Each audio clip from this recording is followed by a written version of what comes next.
Class 10 জীবন বিজ্ঞান। আমরা আজ তৃতীয় অধ্যায় বংশগতি এবং কয়েকটি সাধারণ জিনগত রোগ এই চ্যাপ্টারটা শুরু করছি। তা প্রথমেই বলি যে বংশগতি এই কথাটার অর্থ সাধারণভাবে এটা বলা যেতে পারে যে বংশগত বৈশিষ্ট্যের সঞ্চারণ। আমরা যে বৈশিষ্ট্যের অধিকারী সেগুলো আমরা পেয়েছি পিতামাতার কাছ থেকে, অর্থাৎ পিতামাতা হচ্ছে জনিত্রী জীব, সেখান থেকে আমরা অপত্য জীবেরা তাদের কাছ থেকে জিন দ্বারা নিয়ন্ত্রিত কিছু বৈশিষ্ট্য আমরা পেয়েছি। এই বিষয়টাকেই সহজ ভাষায় বংশগতি বলা যেতে পারে।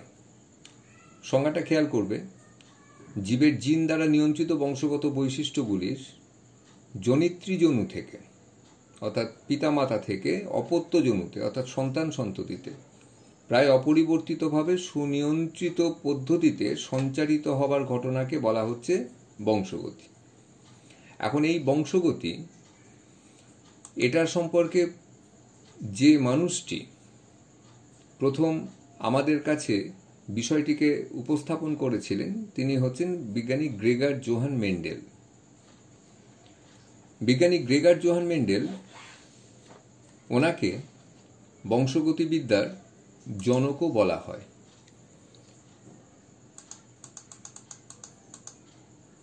গ্রেগার জোহান মেন্ডেল 1832 সালে অস্ট্রিয়াতে,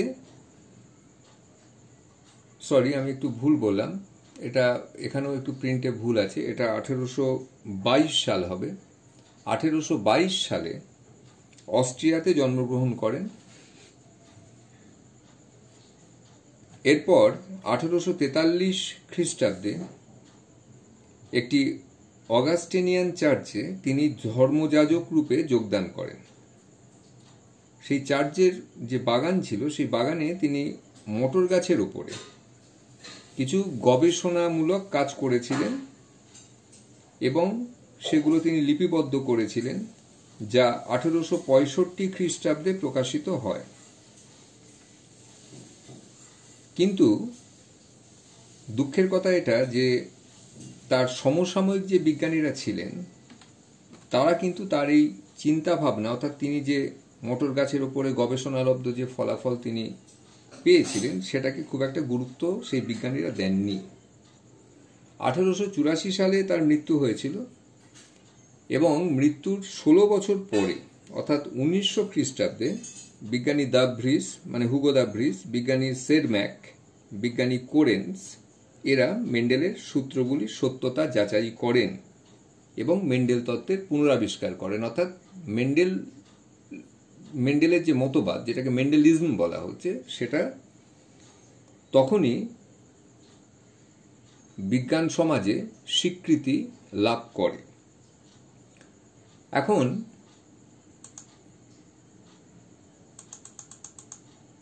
এরপরে তোমাদের বইয়ে দেখবে যে যে বিষয়টা আছে সেটা হচ্ছে প্রকরণ।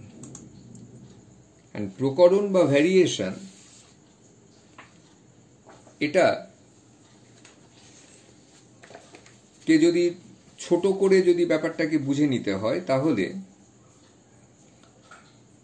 জিনের মাধ্যমে বা পরিবেশের প্রভাবজনিত কারণে একই প্রজাতিভুক্ত জীবদের চারিত্রিক বৈশিষ্ট্যের যে পার্থক্য লক্ষ্য করা যায় তাকে ভেদ বা প্রকরণ বলে। উদাহরণ হিসেবে বলা যেতে পারে যে আমরা ধরো মানুষ, আমরা একই প্রজাতিভুক্ত, কিন্তু দেখো মানুষের সঙ্গে মানুষের তাদের বিভিন্ন ধরনের বৈশিষ্ট্যের কিন্তু পার্থক্য আছে। সেটা চারিত্রিক, সেটা মানসিক, সেটা গঠনগত, বিভিন্ন ধরনের পার্থক্য আছে। অর্থাৎ দুটো মানুষ কখনোই সব দিক থেকে একরকম হবে না।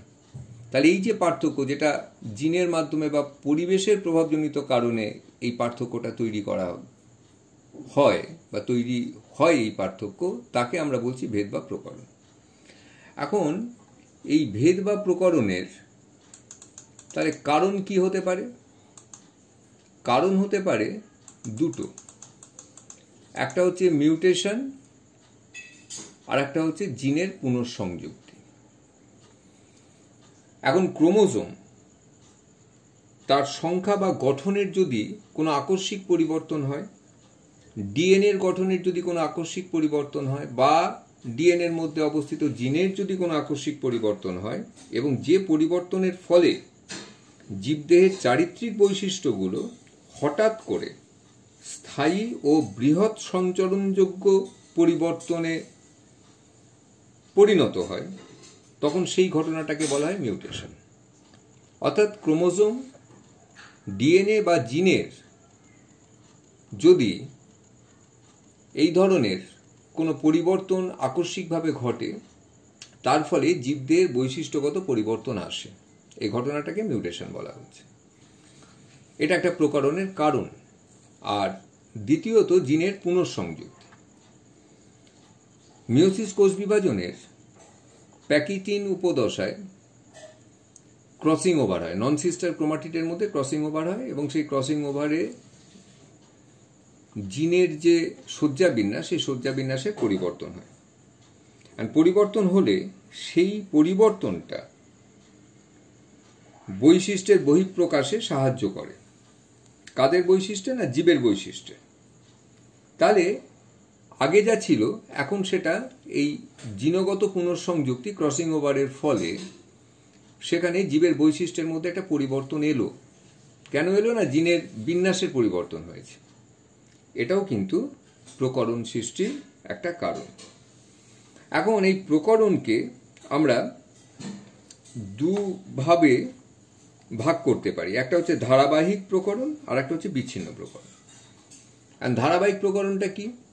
ধারাবাহিক প্রকরণটা হলো যে যদি কোনো একটা বৈশিষ্ট্য একাধিক জিনের দ্বারা যদি সেটা প্রকাশিত হয়, তখন সেই ধরনের প্রকরণকে বলা হচ্ছে ধারাবাহিক প্রকরণ। তার মানে ভেবে দেখো যে আমাদের গায়ের রং বা দেহের উচ্চতায় এটা কিন্তু কোনো একটা জিনের দ্বারা এই বৈশিষ্ট্য প্রকাশিত হয় না। এই বৈশিষ্ট্যগুলো একাধিক জিন বা মাল্টিপল জিনের মাধ্যমে এই পার্থক্যগুলো আমাদের আসে গায়ের রং বা দেহের উচ্চতার মধ্যে, এবং এটা একটা ধারাবাহিক প্রকরণ। আর বিচ্ছিন্ন প্রকরণ যেটা হবে সেটা হবে যে একক জিনের মিউটেশনের কারণে। অর্থাৎ একটা কোনো জিনের মিউটেশন যদি ঘটে যায়, তাহলে সেখানে এই জাতীয় প্রকরণ যদি হয়, তখন সেই প্রকরণটাকে আমরা বলবো বিচ্ছিন্ন প্রকরণ। তুমি এখানে দেখতে পাচ্ছ যে রোলার জীব এবং স্বাভাবিক জীবের ছবি দেখতে পাচ্ছ, রোলার জীব এবং স্বাভাবিক জীব। এখন এই যে রোলার জীব এবং স্বাভাবিক জীব, এই জীবের এই পরিবর্তনটা কিন্তু তোমার একক জিনের মিউটেশনের কারণে হয়েছে। এখন এখানে একটা কথা একটু বলে দেওয়া ভালো, যে রোলার জীব এই বৈশিষ্ট্যটা হচ্ছে প্রকট বৈশিষ্ট্য, এটা মনে রাখবে। আর যে নন রোলার জীব, যেটা এটাকে দেখানো হচ্ছে, এটা কিন্তু প্রচ্ছন্ন বৈশিষ্ট্য, জিন নিয়ন্ত্রিত। আবার আমরা যদি এই ছবিটাকে খেয়াল করি, সেখানে আমরা দেখব যে কানের যুক্তলতি এবং মুক্তলতি আছে। এক্ষেত্রে এটা যুক্ত, এক্ষেত্রে এখানে মুক্ত কানের লতি। এখন এটাও কিন্তু তোমার বিচ্ছিন্ন প্রকরণের উদাহরণ হিসেবে আমরা বলতে পারি। এবং এখানে মনে রাখবে যে মুক্ত কানের লতি যেটা, এটা হচ্ছে একটা প্রকট বৈশিষ্ট্য, আর সংযুক্ত কানের লতি যেখানে দেখতে পাচ্ছ সেটা কিন্তু প্রচ্ছন্ন বৈশিষ্ট্য।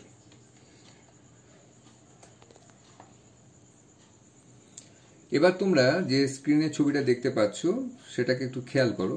আমি কয়েকটা কথা বলি যে তোমাদের এরপরে দেখবে বইয়ে বংশগতি সম্পর্কিত কিছু গুরুত্বপূর্ণ শব্দ আছে। এখন সব শব্দগুলো নিয়ে আজকে এখানে এই মুহূর্তে আলোচনা করতে পারবো না। আমি কয়েকটা শব্দকে নিয়ে আমি আলোচনা করছি, এবং বাকিগুলো এক সংকর জনন পড়ানোর সময় আমি বলে দেবো। খেয়াল করো যে এখানে দুটো ক্রোমোজোমের ছবি ওপরে আঁকা আছে। এখন এই দুটো ক্রোমোজোমে এখানে এই যে ক্যাপিটাল এ এবং স্মল এ লেখা রয়েছে, ধরে নাও ক্যাপিটাল এ এবং স্মল এ দুটো জিন আলাদা আলাদা। এই জিনগুলো এই ক্রোমোজোমের যেখানে অবস্থান করছে সেই জায়গাটাকে বলা হচ্ছে বা সেই স্থানকে বলা হচ্ছে লোকাস। তার মানে ক্রোমোজোমের যে নির্দিষ্ট স্থানে কোনো একটা নির্দিষ্ট জিন অবস্থান করে সেই স্থানটাকে বলা হচ্ছে লোকাস। এবার ধরা যাক যে তোমার এই যে দুটো ক্রোমোজোম যখন একত্রিত হবে তখন তারা নিচে খেয়াল করো যে এখানে ক্যাপিটালে ক্যাপিটালে ক্যাপিটালে স্মলে মানে বিভিন্ন কম্বিনেশনে দেওয়া হয়েছে। তা এখন ধরো যে কোনো জীবের জাইগোটে হোমোলোগাস বা সমসমস্ত ক্রোমোজোমগুলোর কোনো নির্দিষ্ট লোকাসে যদি একই রকমের দুটো জিন থাকে যারা একই বৈশিষ্ট্য প্রকাশ করে তখন তারা হোমোজাইগোট গঠন করে এবং সেই জাইগোট থেকে যে উদ্ভিদটা তৈরি হবে তখন তাকে বলা হবে হোমোজাইগাস।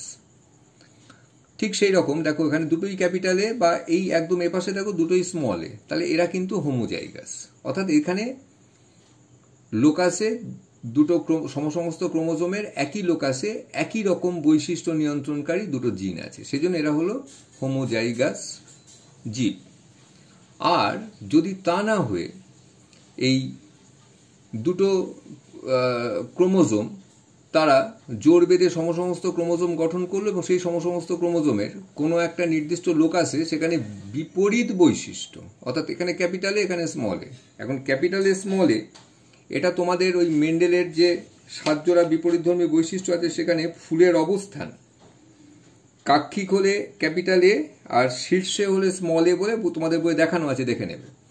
তা এই ক্যাপিটালে স্মলে তার মানে বিপরীত বৈশিষ্ট্য বহন করছে, তখন এই ধরনের জাইগোট থেকে তখন এই ধরনের জাইগোটকে বলা হচ্ছে তোমার হেটেরোজাইগোট, এবং এই ধরনের জাইগোট থেকে যে জীবের সৃষ্টি হবে তাকে তখন আমরা বলবো হেটেরোজাইগাস।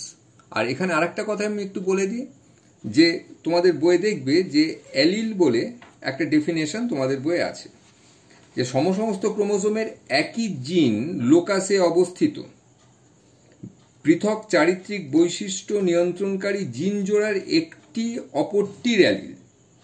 তাহলে একই জিন লোকাস, এই দুটো ক্রোমোজোমের যদি আমি পাশাপাশি নিয়ে আসি, ধরো এই ছবিটাতে খেয়াল করো যে পাশাপাশি নিয়ে এসছি একই জিন লোকাসে, সেখানে পৃথক চারিত্রিক বৈশিষ্ট্য, এ যে বৈশিষ্ট্যটা বহন করছে ক্যাপিটালে, স্মলে তার বিপরীত বৈশিষ্ট্য বহন করছে, তখন এই যে দুটো জিন, এই জিন দুটো একটা অপরটার অ্যালিল, অর্থাৎ ক্যাপিটালে এখানে স্মলের অ্যালিল বা স্মলে ক্যাপিটালের অ্যালিল। এছাড়া তোমাদের ওই ডেফিনেশনগুলোর মধ্যে আরও কিছু ডেফিনেশন আছে। এখন এইগুলো সম্পর্কে আমি তোমাদের ওই এক সংকর জনন যখন আমি পড়াবো তখন তোমরা সেখান থেকে তোমাদের সেইগুলোকে নিয়ে আমি আলোচনা করে দেবো।